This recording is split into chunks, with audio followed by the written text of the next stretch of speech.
Hello मेरे प्यारे विद्यार्थियों एवं शिक्षकों, मैं ऋषभ चंद्र शर्मा स्वागत करता हूं आपके अपने यूट्यूब चैनल अभ्यास अकेडमी में। विद्यार्थियों, लास्ट सेशन में हमने टाइप ऑफ केमिकल रिएक्शन के अंतर्गत 4 रासायनिक अभिक्रियाओं को डिस्कस किया था, जिनमें है combination reaction, exothermic reaction, displacement reaction and double displacement reaction. विद्यार्थियों, आज के इस सेशन में हम डिस्कस करेंगे dissociation reaction, endothermic reaction and oxidation and reduction reaction के बारे में। और विद्यार्थियों, ऑक्साइडेशन एंड रिडक्शन रिएक्शन के अंतर्गत हम इस चीज़ को समझने का प्रयास करेंगे कि रेडॉक्स अभिक्रियाएं यानी कि रेडॉक्स रिएक्शन किन्हें कहा जाता है। और विद्यार्थियों, कोरोजन एवं रेंसिडिटी यानी कि संक्षारण एवं विकृत गंधता को समझने का प्रयास करेंगे। और हाँ, यदि आप चैनल को पहली बार विजिट कर रहे हैं तो चैनल को सब्सक्राइब करें और पास ही दिए हुए बेल आइकन को प्रेस करें, जिससे कि हमारे द्वारा इस चैनल पर अपलोड किए गए हर वीडियोज़ की नोटिफिकेशन सबसे पहले आप तक पहुंच सके। अगर आपको हमारा पढ़ाया हुआ अच्छा लगता है तो वीडियो को लाइक करें और अपने दोस्तों में वीडियो को शेयर करें। तो आइए विद्यार्थियों, समय बर्बाद ना करते हुए शुरू करते हैं आज का सेशन। तो विद्यार्थियों, आज हम टाइप ऑफ केमिकल रिएक्शन यानी कि रासायनिक अभिक्रियाओं के प्रकारों में डिस्कस करेंगे सबसे पहले वियोजन अभिक्रिया यानी कि डिसोसिएशन रिएक्शन के बारे में। तो आइए विद्यार्थियों, यह समझने का प्रयास करते हैं कि वियोजन अभिक्रिया किसे कहा जाता है। विद्यार्थियों, वियोजन अभिक्रिया में क्या होता है कि एक अभिकारक यानी कि जब एक अभिकारक टूटकर यानी कि एक जो रिएक्टेंट है वो टूटता है, ब्रेक होता है और कई सारे उत्पाद बनाता है यानी कि कई यौगिकों का निर्माण करता है, तो जब ऐसा किसी रासायनिक अभिक्रिया में हो तो ऐसी रासायनिक अभिक्रिया को वियोजन अभिक्रिया कहा जाता है। तो विद्यार्थियों, वियोजन अभिक्रिया में क्या होता है कि एक अभिकारक यानी कि जो एक रिएक्टेंट्स है वो टूटकर क्या बनाता है विद्यार्थियों, 2 या 2 से अधिक उत्पाद बनाता है। क्या बनाता है विद्यार्थियों? 2 या 2 से अधिक उत्पाद बनाता है। विद्यार्थियों, इस वियोजन अभिक्रिया को अपघटन या ऊष्माशोषी अभिक्रिया भी कहा जाता है। विद्यार्थियों, इसे अपघटन अभिक्रिया क्यों कहा जाता है? विद्यार्थियों, वियोजन अभिक्रिया को अपघटन अभिक्रिया इसलिए कहा जाता है क्योंकि इस अभिक्रिया में, इन वियोजन अभिक्रियाओं में क्या होता है, जो अभिकारक होता है वो टूटता है यानी कि उसका अपघटन होता है। एक जो रिएक्टेंट्स है वो मोर देन 2 प्रोडक्ट में टूटता है, इसलिए वियोजन अभिक्रिया को हम अपघटन अभिक्रिया भी कह सकते हैं। ऊष्माशोषी अभिक्रिया क्यों कहा जाता है वियोजन अभिक्रिया को? विद्यार्थियों, किसी भी अभिकारक का वियोजन यानी कि अपघटन तब होता है जब हम किसी अभिकारक को क्या देते हैं, हीट देते हैं, यानी कि जब उसको ऊष्मा देते हैं तब उसका अपघटन होता है यानी कि तब उसका डिसोसिएशन होता है। इसलिए वियोजन अभिक्रिया को हम क्या कहते हैं, ऊष्माशोषी अभिक्रिया कहते हैं। वियोजन अभिक्रिया में जो अभिकारक होता है वो क्या करता है, हीट को एब्जॉर्ब करता है। हीट को क्या करता है विद्यार्थियों, एब्जॉर्ब करता है, तब उसका क्या हो जाता है, अपघटन हो जाता है 2 या 2 से अधिक उत्पादों में।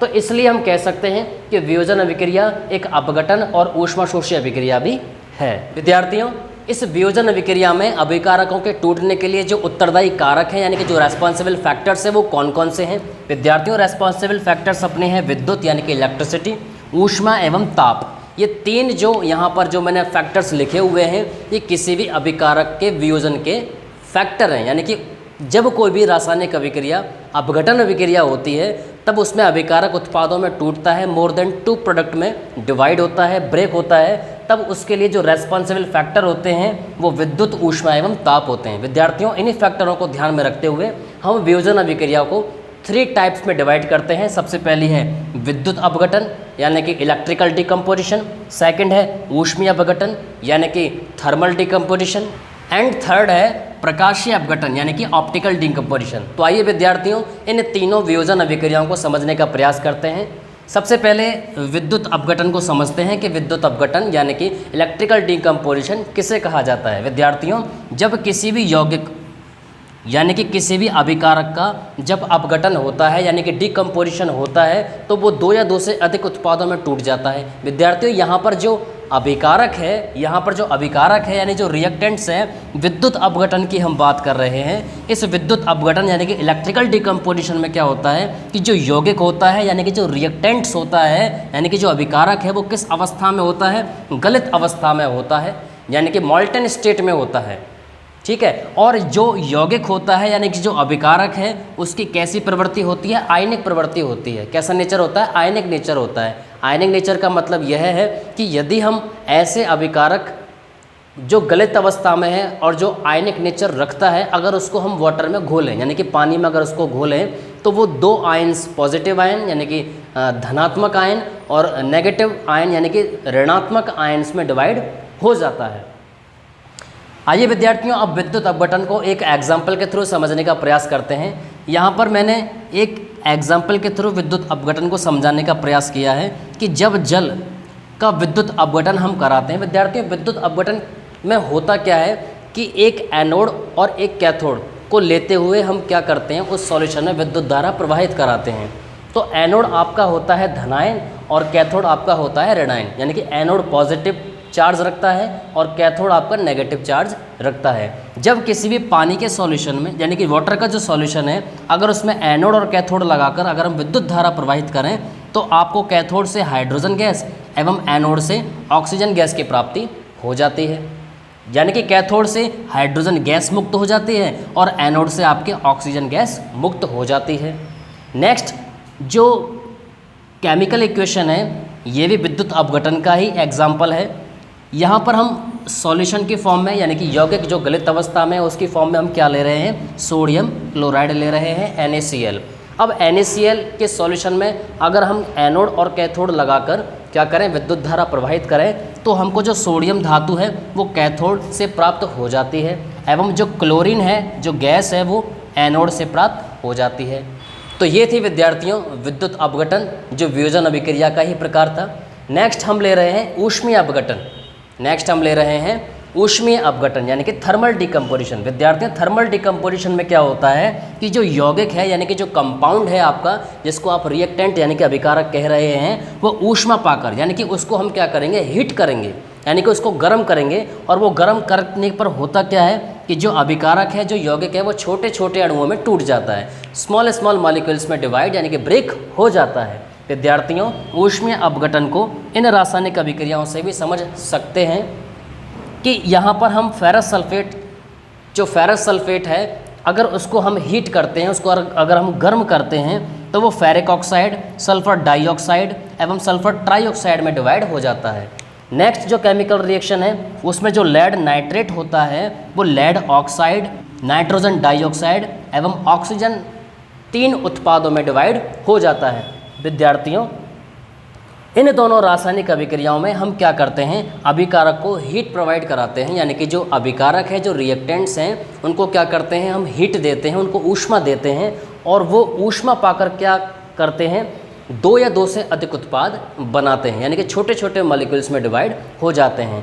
यहाँ पर हम फेरस सल्फेट को जब हीट कर रहे थे तो ferric oxide, sulphur dioxide, sulphur trioxide 3 उत्पादों की प्राप्ति हमको हो रही है। यहाँ पर हम लेड नाइट्रेट को जब हीट करते हैं तो लेड ऑक्साइड, नाइट्रोजन डाइऑक्साइड एवं ऑक्सीजन 3 उत्पादों की प्राप्ति हो रही है।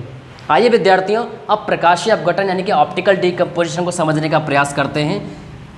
प्रकाशीय अपघटन यानी कि ऑप्टिकल डिकम्पोजिशन में क्या होता है, जो अभिकारक यानी कि जो रिएक्टेंट है वो क्या करता है, सन यानी कि सूर्य से ऊर्जा प्राप्त करता है और ऊर्जा प्राप्त करने के बाद में वो 2 या 2 से अधिक अभिकारकों में टूट जाता है। जैसे कि यहाँ पर मैंने इस एग्जाम्पल के थ्रू प्रकाशीय अपघटन को समझाया है कि जो हाइड्रोजन ब्रोमाइड होता है वो सन से हीट एब्जॉर्ब करके क्या होता है, हाइड्रोजन एवं ब्रोमीन 2 उत्पादों में डिवाइड यानी कि ब्रेक हो जाता है। नेक्स्ट केमिकल रिएक्शन में जो सिल्वर क्लोराइड है वो सन से हीट प्राप्त करके सिल्वर एवं क्लोरीन 2 उत्पादों में डिवाइड हो जाता है। तो विद्यार्थियों, इस प्रकाशीय अपघटन में जो अभिकारक है यानी कि जो सिंगल रिएक्टेंट है वो 2 प्रोडक्ट यानी कि 2 प्रोडक्ट्स में यानी कि 2 उत्पादों में डिवाइड हो रहा है। यहाँ पर भी एक सिंगल रिएक्टेंट 2 उत्पादों में डिवाइड हो रहा है। आप यहाँ पर जितने भी केमिकल रिएक्शन देख रहे हैं, चाहे वो विद्युत अपघटन हो, चाहे वो ऊष्मीय अपघटन हो, चाहे वो प्रकाशीय अपघटन हो, इन तीनों रासायनिक अभिक्रियाओं में, इन तीनों वियोजन अभिक्रियाओं में हो क्या रहा है कि जो रिएक्टेंट है यानी कि जो अभिकारक है वो हीट ले रहा है। अब हीट चाहे वो विद्युत से ले, चाहे वो सन से ले, या फिर आप खुद उस अभिकारक को हीट दें, वो हीट प्राप्त कर 2 या 2 से अधिक उत्पादों में यानी कि मोर देन 2 प्रोडक्ट्स में डिवाइड हो जाता है। विद्यार्थियों, जो सिल्वर क्लोराइड है वो सन से हीट प्राप्त करके क्या करता है, अपना जो कलर है यानी कि जो इसका श्वेत रंग है, जो वाइट कलर है, वो कैसा कर लेता है, वो मटमैला कलर कर लेता है, यानी कि इसका जो कलर है वो श्वेत से कैसा हो जाता है, धूसर या मटमैला कलर हो जाता है, जिसको इंग्लिश में कहा जाता है ग्रे कलर। तो विद्यार्थियों यह थी वियोजन अभिक्रिया यानी कि डिसोसिएशन रिएक्शन। आइए विद्यार्थियों अब नेक्स्ट केमिकल रिएक्शन को समझने का प्रयास करते हैं। नेक्स्ट केमिकल रिएक्शन अपनी है ऑक्सीकरण अपचयन अभिक्रिया यानी कि ऑक्सीडेशन रिडक्शन रिएक्शन। तो विद्यार्थियों ऑक्सीडेशन रिडक्शन रिएक्शन को मैंने कुछ इस प्रकार से समझाने का प्रयास किया है कि यदि ऑक्सीजन का योग होता है, जब ऑक्सीजन का योग या संयोग होता है, या फिर ऐसा कहें यदि हाइड्रोजन का वियोजन होता है, तो इस रासायनिक अभिक्रिया को कहा जाता है ऑक्सीकरण अभिक्रिया। तो इस रासायनिक अभिक्रिया को क्या कहा जाता है, ऑक्सीकरण अभिक्रिया। विद्यार्थियों कुछ इस प्रकार से हम इसको समझ सकते हैं कि यदि किसी भी केमिकल रिएक्शन में जो ऑक्सीजन एलिमेंट है अगर उसका क्या हो रहा है, योग हो रहा है, यानी कि अगर ऑक्सीजन ऐड हो रहा है यानी कि उसका संयोग हो रहा है, तो वह रासायनिक अभिक्रिया ऑक्सीकरण अभिक्रिया होगी। या इसको हम ऐसे भी कह सकते हैं कि यदि किसी भी रासायनिक अभिक्रिया में हाइड्रोजन एलिमेंट का क्या हो रहा है, वियोजन हो रहा है, यानी कि हाइड्रोजन एलिमेंट जो है वो बाहर निकल रहा है, ठीक है, तो उस रासायनिक अभिक्रिया को भी हम क्या कहेंगे, ऑक्सीकरण अभिक्रिया कहेंगे। ऑक्सीकरण अभिक्रिया को इन एग्जाम्पलों के थ्रू समझने का प्रयास करते हैं। पहली वाली जो रासायनिक अभिक्रिया है इसमें विद्यार्थियों क्या हो रहा है, ऑक्सीजन का योग हो रहा है। यहाँ पर देखो मैग्नीशियम जो है वो ऑक्सीजन के साथ मिलकर क्या बनाता है, मैग्नीशियम ऑक्साइड बनाता है। तो यहाँ पर ऑक्सीजन किस में जुड़ रहा है, मैग्नीशियम में जुड़ रहा है। अब इस केमिकल रिएक्शन को देखें तो इसमें जो मैग्नीशियम में ऑक्सीजन जुड़ रहा है तो यह कौन सी अभिक्रिया होगी, ऑक्सीकरण अभिक्रिया होगी। यानी कि इसमें मैग्नीशियम का ऑक्साइडेशन किस में हो गया है, मैग्नीशियम ऑक्साइड में हो गया, यानी कि जो मैग्नीशियम है उसका ऑक्सीकरण, मैग्नीशियम का जो ऑक्सीकरण है वो किस में हो गया है, मैग्नीशियम ऑक्साइड में हो गया है। अब इस रासायनिक अभिक्रिया को देखें, इस रासायनिक अभिक्रिया में तो ऑक्सीजन का योग हो रहा था, लेकिन इस रासायनिक अभिक्रिया में क्या हो रहा है, हाइड्रोजन का वियोजन हो रहा है, यानी कि हाइड्रोजन बाहर निकल रहा है।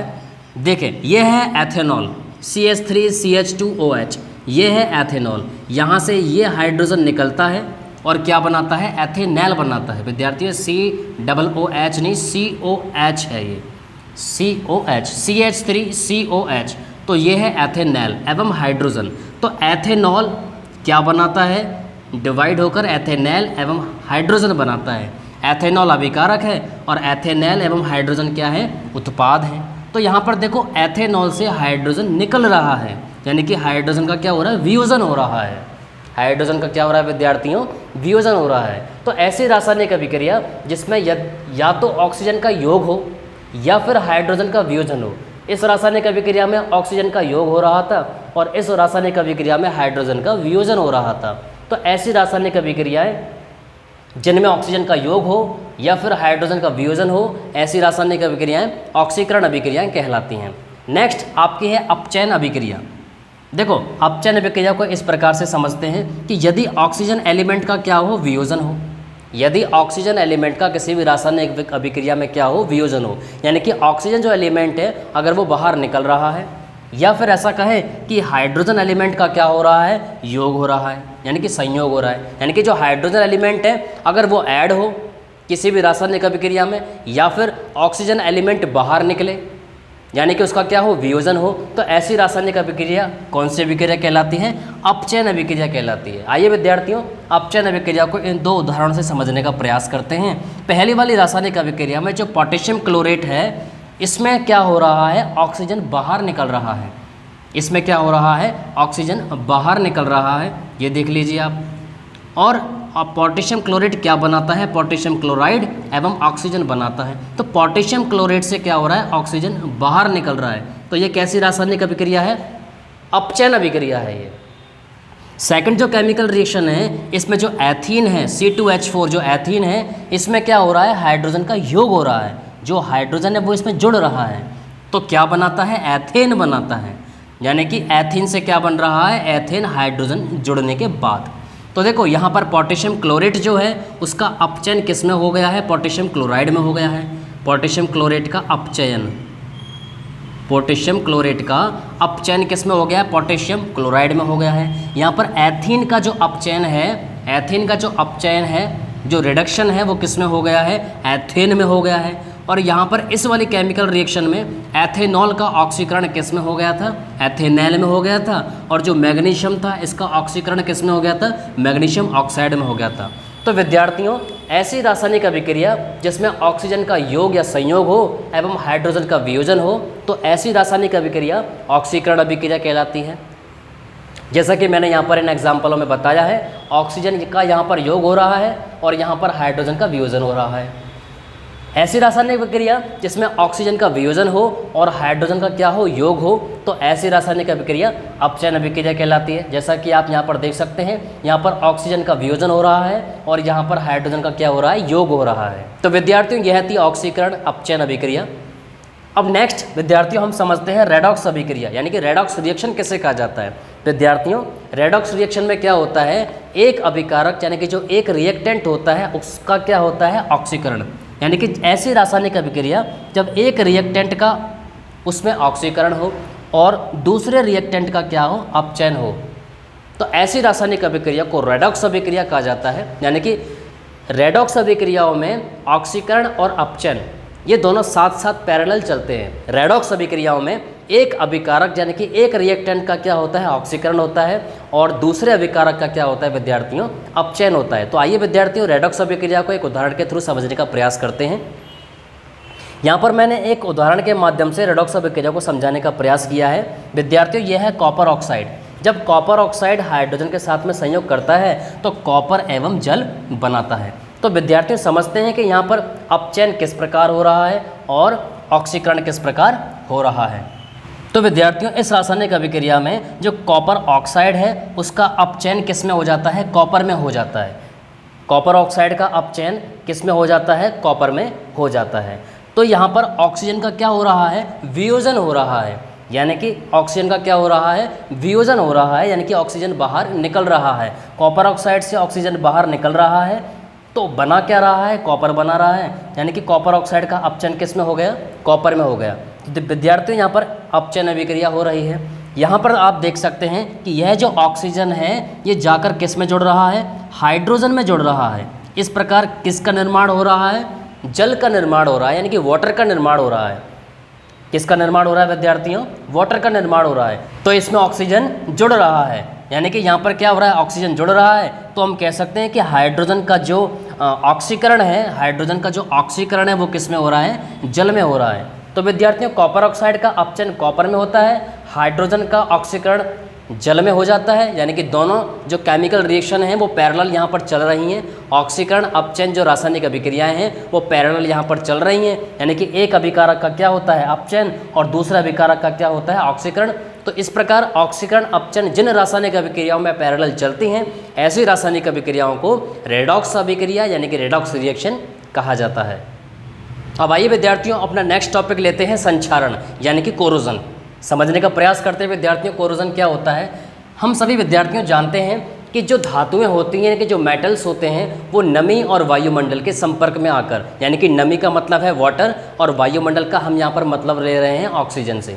यानी कि वायुमंडल में उपस्थित जो ऑक्सीजन है और वायुमंडल में उपस्थित जो वाटर वेपर की फॉर्म में पानी है, जब इन दोनों के संपर्क में जब धातु आती है तो उसके ऊपर ऑक्साइड, डाइऑक्साइड एवं कार्बोनेट की लेयर जमा हो जाती है।